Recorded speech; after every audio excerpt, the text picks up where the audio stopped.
Guys, मैं हूं सनी और आप देख रहे हैं हार्डवेयर माना। मेरे एक फ्रेंड की वजह से मुझे थोड़े टाइम के लिए एक ग्लोरियस मॉडल डी यूज़ करने का मौका मिला था। बिकॉज ये मेरा पहला लाइट वेट गेमिंग माउस होने वाला था, तो मेरा एक्सपीरियंस काफ़ी मज़ेदार था। तो क्या ये छेद वाला माउस आपके लिए सही है? पता करते हैं और बिना किसी देर के लेट्स बिगिन।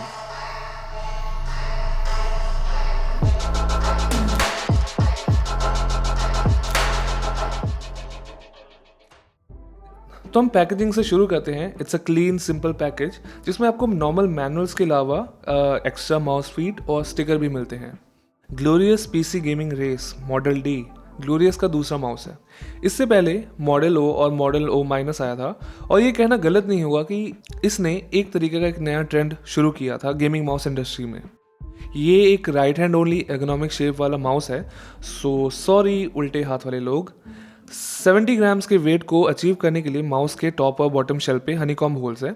माउस के लेफ्ट साइड पे ग्लोरियस चाचा की फोटो है and I must say he is one handsome boy. यहाँ आरजीबी की कोई कमी नहीं है और यहाँ पे 4 कलर ऑप्शंस अवेलेबल हैं, यानी glossy black, glossy white, matte black and matte white, and we have the matte white model. This is not a small mouse. इसके डायमेंशंस कुछ ऐसे हैं। So if you have smaller hands, इसके छोटे भाई को ज़रूर कंसिडर करना, that is the model D minus. Glorious model O और ओ माइनस जब लॉन्च हुए थे तो उसमें कुछ बिल्ड क्वालिटी के इश्यूज थे, बट ओवर टाइम ये सारे सॉल्व हो चुके थे धीरे धीरे, और इस मॉडल डी में ऐसी कोई प्रॉब्लम नहीं है, सिवाय एक चीज़ के।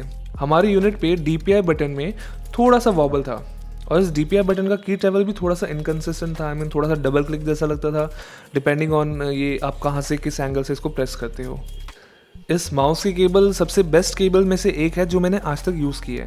ये लाइट वेट है, और बिकॉज यहाँ पे कोई रबर इंसुलेशन नहीं है अंदर, ये काफ़ी फ्लेक्सिबल है, और इसका जो USB कनेक्टर है वो ऑरेंज है। Nice. Mouse feet virgin Teflon यानी PTFE से बने हैं, and you can definitely feel it. कई कंपनीज PTFE यूज़ करती है, लेकिन उनका जो ग्रेड होता है टेफ्लॉन का वो पूरी तरह प्योर नहीं होता, और इसी वजह से वो इतने स्मूथ नहीं होते। आउट ऑफ द बॉक्स ये जो फीट के एजेस हैं वो राउंड है, तो आपको इन्हें बर्न इन करने की ज़रूरत नहीं है। सो स्ट्रेट अवे जो इसके ग्लाइड है वो बहुत अच्छी है, कोई शोर नहीं है ग्लाइड में। It's extremely buttery smooth.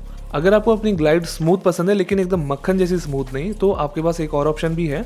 आपको पैकेज में 2 एक्स्ट्रा लार्ज फीट भी मिलते हैं, जो मेरे ख्याल से बहुत ही एक अच्छा एडिशन है। ये साइज़ में थोड़े बड़े हैं, इसी वजह से जो ओवरऑल आपका स्टैटिक फ्रिक्शन है वो थोड़ा सा बढ़ जाता है, और स्पीड स्लो हो जाती है लेकिन स्मूथनेस और भी ज़्यादा बढ़ जाती है। माउस की फीट के साथ ही यहाँ पे DPI इंडिकेटर भी है, जो अलग अलग रंगों में चमक चमक के आपको बताता है कि आप कौन से DPI पे हो। और ये थोड़ी सी और लोकेशन है कंपैरेटिवली, नॉर्मली ऊपर होता है, लेकिन आप नॉर्मली एक ही DPI यूज़ करते हो जनरली, तो उस केस में this is more than fine. अगर बटन्स की फील और स्विचेस की बात करें तो दीज आर एक्सीलेंट। यहाँ पे ओमरॉन के 20 मिलियन क्लिक्स रेटेड स्विचेस है, और ये क्रिस्प है, इनका ट्रैवल भी बहुत अच्छा है। साइड बटन्स पे थोड़ा सा प्री ट्रैवल है इनिशियली, लेकिन एक्चुअल क्लिक काफ़ी शार्प है, यानी थोड़े से मशी फील होते हैं compare to the main primary buttons, लेकिन they are all right. Scroll wheel almost silent है, बट स्टेप्स बिल्कुल अच्छी तरह डिफाइंड है। मिडल क्लिक हार्ड है, not the best, it's not bad इधर, इट्स काइंड ऑफ ओके। ये रहा इन सारे बटन्स का एक sound test.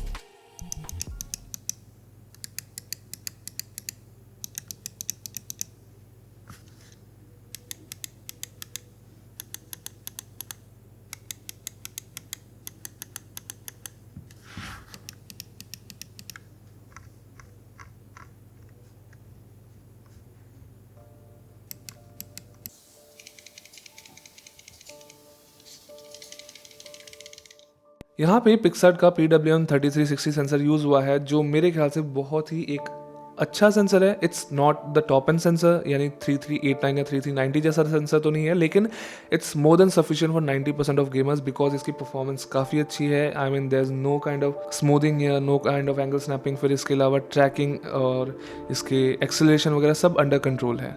It's a very capable sensor, और ऑनेस्टली कहूँ तो इस पे कोई फॉल्ट निकालना थोड़ा सा मुश्किल है नॉर्मल किसी गेमिंग सिचुएशन में। मैंने एपेक्स लेजेंड्स और वैलोरेंट पे इसको यूज़ किया और उसमें भी जितना मेरे पास टाइम था उसमें कोई ट्रैकिंग का इशू नहीं था, कोई स्पिन आउट नहीं था, कोई इनपुट लैग का इशू नहीं था, एवरीथिंग वाज ऑल राइट। मैं जो माउस पैड यूज़ कर रहा था उस पर lift out distance approximately under 2 millimetre से कम था। आप इसको सॉफ्टवेयर पे थोड़ा सा कंट्रोल कर सकते हैं, थोड़ी सी रेंज आपको मिल जाती है इसको एडजस्ट करने की। Unfortunately I could not use the mouse for extensive testing. जो मेरा सेशन था छोटा सा गेमिंग का उसमें मुझे किसी किस्म की कोई प्रॉब्लम नहीं आई।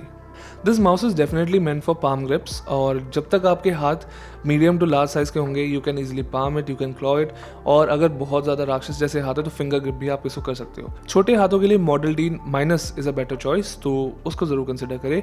साइड बटन्स की प्लेसमेंट भी काफ़ी अच्छी है, it's on the slightly upper side of the body side profile, और इसकी वजह से आपको ग्रिप करने की काफ़ी जगह मिल जाती है। एंड मैंने अपना नेचुरल हाइब्रिड ग्रिप आराम से यूज़ करना शुरू कर दिया इस माउस को जैसे ही मैंने होल्ड किया। दिस माउस इज़ कम्फर्टेबल, और सिर्फ गेमिंग के लिए ही नहीं, जनरल यूज़ में भी इसका जो लाइट वेट नेचर है उसका बेनिफिट दिखता है। मतलब मैं G102 मेरा डेली ड्राइवर है और वो इतना भारी माउस भी नहीं है, इट्स जस्ट 85 ग्राम्स। तो मुझे लग नहीं रहा था कि 15 ग्राम्स का रिडक्शन जो होगा वो इतना बड़ा डिफरेंस लाएगा, but honestly I was wrong. 15 ग्राम का डिफरेंस बहुत आराम से आपको अफेक्ट करता है। इसका स्वाद लग गया है भाई, तो मुझे लगता है it's time for an upgrade for me as well. So let's see हम किस में अपग्रेड करते हैं। You also get a proper software with the mouse, और मैं सच कहूँगा इनका सॉफ्टवेयर काफ़ी सिंपल है दिखने में, लेकिन इट्स कम्प्लीटली फंक्शनल। ये एक सिर्फ सिंपल सा सिंगल पेज वाला एक सॉफ्टवेयर है जहाँ पे सारी सेटिंग्स आपको अवेलेबल है। आप यहाँ पे DPI सेटिंग चेंज कर सकते हैं 100 इंक्रीमेंट्स पे, और इंडिविजुअली XY एक्सिस को चेंज कर सकते हैं। आई डोंट नो कौन ऐसा यूज़ करता था, maybe wide screen ultra wide screen वाले यूजर्स इसको यूज़ कर सकते हैं। उसके बाद आपके पास लाइटिंग प्रोफाइल्स है, एंड मैं सच कहूँगा the lighting effects are bad except the Glorious mode. बाकी सारे लाइटिंग इफेक्ट्स बेकार लगे मुझको। I don't think you should use them. सिर्फ ग्लोरियस वाले मोड पे ऑन करके छोड़ दो या फिर स्टैटिक वाला मोड यूज़ कर लो। उसके बाद आपको मिलता है माउस पैरामीटर का ऑप्शन, जहाँ पे आप माउस का लिफ्ट आउट डिस्टेंस चेंज कर सकते हो। Minimum range less than 2 millimetres, फिर मैक्सिमम है लेस देन 3 मिलीमीटर्स। फिर एज यूजुअल आपको पोलिंग रेट का ऑप्शन मिलता है। मैंने चारों में यूज़ किया, I could not find any difference.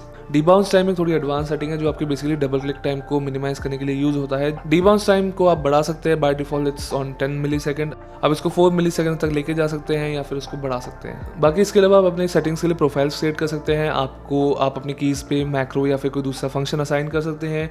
यहाँ पे तो बेसिकली हर वो सेटिंग है जो आपको नॉर्मली यूज़ के लिए चाहिए एक नॉर्मल गेमिंग माउस के लिए। सो गाइज आपने माउस देख लिया, अब इसके प्राइस के बारे में बात कर लेते हैं। तो जो प्राइस है वो है ₹5000 थ्रू वेरियस ऑनलाइन और ऑफलाइन स्टोर्स। आई थिंक अगर मैं डिज़ाइन की बात करूँ and overall look and features की बात करूँ, I think for ₹5000 this is a great mouse. और if you have the budget you can definitely consider it. Obviously India में थोड़ा ओवर प्राइस है, इसका प्राइस ₹3500 से ज़्यादा नहीं होना चाहिए था अगर इंटरनेशनल मार्केट से कंपेयर करें, लेकिन क्या कर सकते हैं हम लोग। प्रॉब्लम्स के मामले में मुझे कोई प्रॉब्लम्स मिली नहीं। जो प्रॉब्लम थी छोटी सी वो थोड़ा सा क्वालिटी इशू था ऑफ द DPI बटन, और उसके अलावा साइज़ वगैरह अगर आपके हाथ में फिट होता है आई डोंट थिंक एनी रीज़न क्या प्रॉब्लम हो सकती है। एक जो चीज़ लोगों को कंसर्न रहता है कि इस माउस में इतने सारे छेद हैं, इतने सारे होल्स हैं, तो ऑब्वियसली धूल जाएगी। And yes you are right, इसका सोल्यूशन यही है कि आपको थोड़ा सा ध्यान रखना पड़ेगा, थोड़ी सी सफाई करनी पड़ेगी, बीच बीच में थोड़ी फूंक मार के या कंप्रेस जेल मार के इसको साफ करते रहना चाहिए।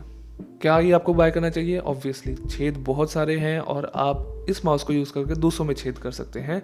तो अगर आपको इस माउस के बारे में कुछ और क्वेश्चन है तो ज़रूर हमें कमेंट्स में बताएं, और हमें ये भी बताएं आपको ये वीडियो कैसी लगी। फीडबैक अपना ज़रूर दें। लाइक शेयर सब्सक्राइब अपने स्वाद अनुसार करते रहें। मैं मिलूँगा आपको अगली बार। Till then bye.